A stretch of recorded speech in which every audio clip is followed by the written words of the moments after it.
grateful that I do have, I have got very good function, but I am very conscious that, my function could go downhill quite quickly. It is a progressive condition, and I know that there are a lot of people in far worse situation than me. So I think, to me, having the accessibility option is really, really important because you can't be shut out of important things in life just because your hands don't work the same as everyone else. I mean that I can open things with ease, that I don't have to think about it, that I don't have to ask another person to actually open that or wait till a support person comes in to open that package.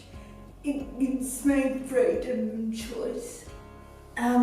Ease. Like with Parkinson's disease in particular, it's all about the brain and the brain telling the nervous system what to do, and the nervous system is saying, up your boss, basically. So when I'm struggling to do something, it means the brain's working overtime and it actually tires you out. So when you can do something at ease, it just takes that pressure away and the extra stress away as well, and it makes your life so much easier. Accessible items that actually work, if they actually consult people with the issues and trial them and they work, and not just one, but someone at this level, someone at this level, and they work. It's freedom. We're not relying